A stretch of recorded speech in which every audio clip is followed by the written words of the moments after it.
ability. In other words, God's ability has become my ability. It's made available to me.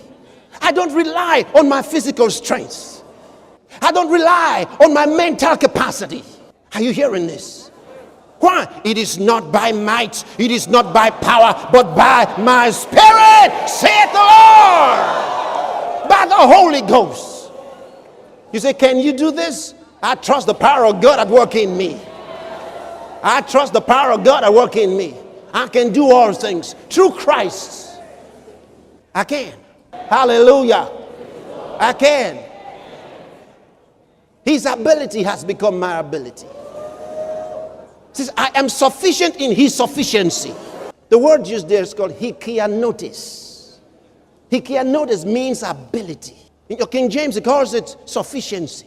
Then it says that Christ also hath made us able ministers. The same word is used, hikaianotes, able ministers of the New Testament. Oh my goodness. Able.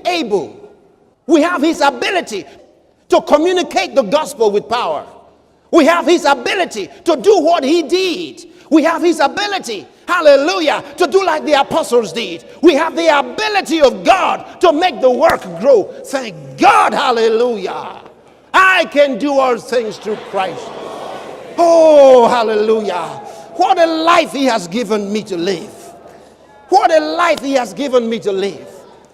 The triumphant life in Christ. I have his ability. That's my thinking. That's my mentality. That's my mindset. I got it in me. I'm saying this to you. Just imagine if you have this mentality. All right? I'm not trying to sell you something that you know. This is the way I reason. This is my thinking. These are my thoughts. Are you hearing me? Because I've come to understand this stuff. And the word is catalambano. I've taken a hold of it and made it mine. Even though I quote power to you, I say the same thing. I believe the same thing. I'm a success. Hallelujah. The third thing, do like Elisha did when he saw Elijah taken off. You see, this is so important. In 2 Kings, the 2nd chapter, we're going to read from the 8th verse. All right? We find this man of God, Elijah by name, a prophet of God, taken with him a younger man by the name of Elisha. And Elisha was his servant. Elisha was not only the servant of Elijah, but he was known as one of the sons of the prophets. These were all young men that were serving under the prophet Elijah. And Elijah had asked him to go with him on a journey. He actually said, tarry here, I'm going. And the man said, I'll follow you until they got here to Jordan. And I want to read to you. I want you to see, you know, when I read something like this, I'm scared. Let me read something to you. This is powerful. And Elijah, maybe we should go from verse 7. And 50 men of the sons of the prophets went and stood to view afar off. 50 men of the sons of the prophets. They went and stood to view afar off. They were watching Elijah and Elisha. And they too stood by Jordan. Did you hear that? Elijah and Elisha stood by the Jordan River. And at this time, 50 of the sons of the prophets were watching them. And Elijah took his mantle. What's a mantle? An overcoat. Elijah took his mantle and wrapped it together and smote the waters.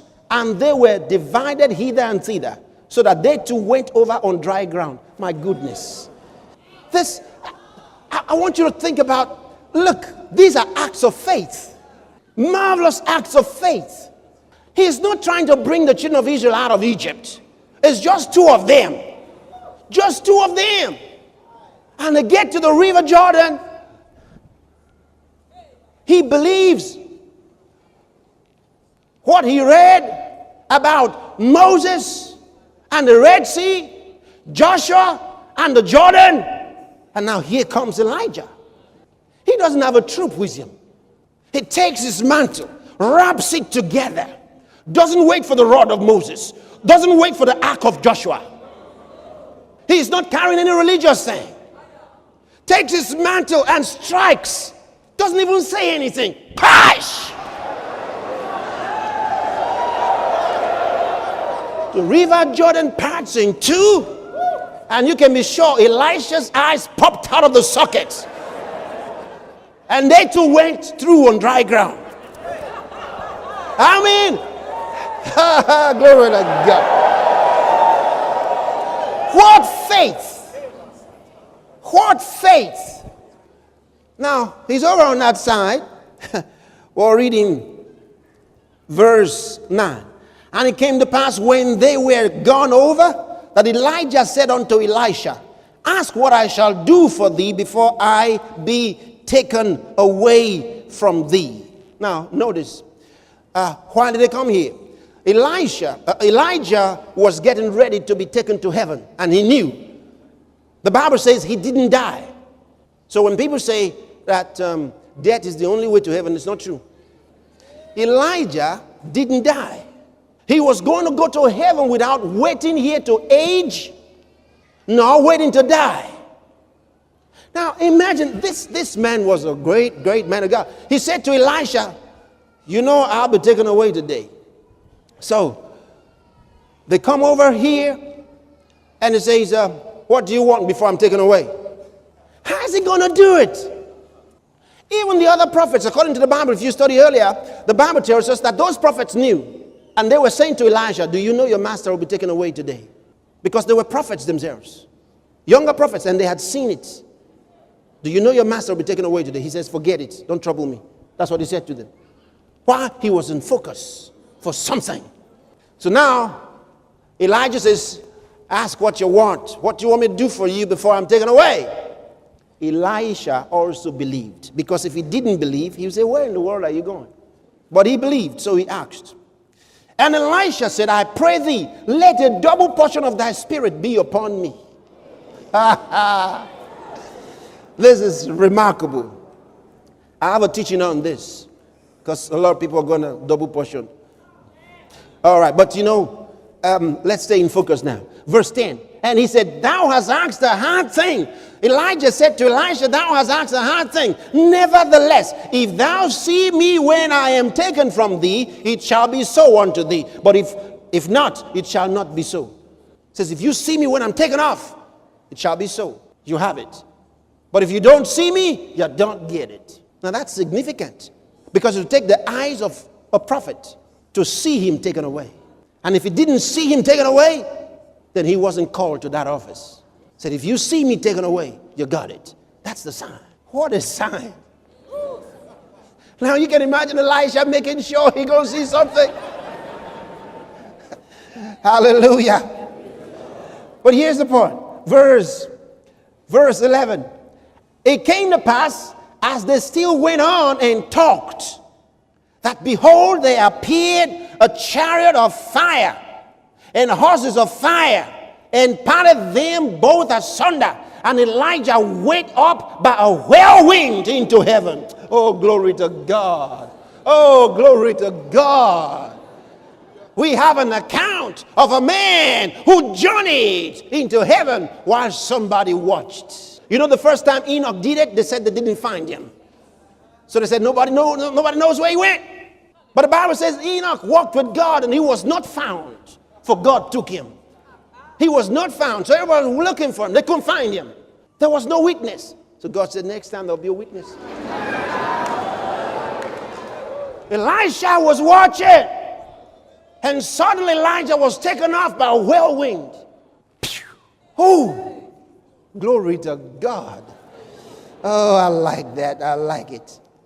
Verse 12. And Elisha saw it. And he cried, my father, the chariot of Israel, and the horsemen thereof. And he saw him no more. And he took hold of his own clothes and rent them in two pieces. He tore his own clothes. Oh, glory to God. What a day that must have been. What a day. What a day. What a day. What a day. Oh, he saw the chariots of Israel and the horses. Oh, glory to God. Hi. He said, my father, the chariots of Israel and the horsemen thereof. A chariot of fire. Elijah was whizzing to heaven, and Elisha saw it. Wow. No wonder he tore his own clothes. He couldn't believe in those things anymore. My goodness. Oh, I wish I had been there. I would have loved to have seen it. Oh boy. That's why it was written for us. So I could see it again. See it in the Word. And believe like Elisha. Verse 13. And he took up also the mantle of Elijah that fell from him. That's interesting. He took up also the mantle of Elijah that fell from him and went back and stood by the bank of Jordan. Oh my goodness. Now you know, they crossed the Jordan and Elijah took off and left Elisha behind. How's he going to go back home? For some people, they would admit that, well, I've relocated. You still there? And he took up also the mantle of Elijah that fell from him and went back and stood by the bank of Jordan. And he took the mantle, verse 14, he took the mantle of Elijah that fell from him and smote the waters and said, where is the Lord God of Elijah? And when he also had smitten the waters, they were parted hither and thither. And Elisha went over. Oh, glory to God. This is amazing. This is beautiful. See, what do we do with what we got? What do we do with the knowledge? As it act like Elisha did when he saw Elijah taken away. See, he took the mantle. He didn't turn it into a medium of worship. No. He didn't make a monument of it. No. Wrapped it together. At the Jordan, he's going to do exactly what Elijah did. He smote it, push, and the water parted. You can read the rest of the story. The Bible says those 50 sons of the prophets that were watching, when they saw Elisha come back through that Jordan, they ran to him and bowed. None of them saw Elijah taken away. They didn't see Elijah taken away. They only saw Elisha coming. Then they said, the spirit of Elijah rests on Elisha. And then right away quickly, like the other guys we read about, they went into the flesh. They said, can we help you look for him? And he said, no. Praise the Lord. What are you going to do? You're going to act like that. You're going to do exactly what the word says. You're going to put yourself in there. Are you hearing me? You're going to act with what you know. You are full of God. If you're full of God, then it means where you go, God goes. Can you see that? We no longer have to pray. In our time and in our dispensation, we don't have to pray anymore. Oh God, be with me. No, he didn't say, I will be with you. He said, I am with you. I am with you is not a promise. It's a statement of fact. He told them, I will be with you. But for you, he says, I am with you. That's what Jesus said. I am with you always, even unto the end of the age. I am with you. It's not a promise. It's a present hour reality. It's a fact for now. I am with you. Thank God he is with me. He is with me. Where I go, God goes. Hey, where I go, God goes. I'm never alone. Never alone. So when you go, Jesus, Jesus, hey, Jesus, Jesus, Jesus, hey, Jesus, Jesus, Jesus. No, no, no, no. He is with you. Stop crying like that. Say what you want. Oh, glory to God. See, the battle is over. We have won. No, with this knowledge, how can you be in lack, in need? It's over. The struggle is over. No more struggling in your life. I always win. Amen. Amen. Glory to God. Glory to God. Woo! Hallelujah. I got the strength of God in me. I got the life of God in me. I got the spirit of the Son of God.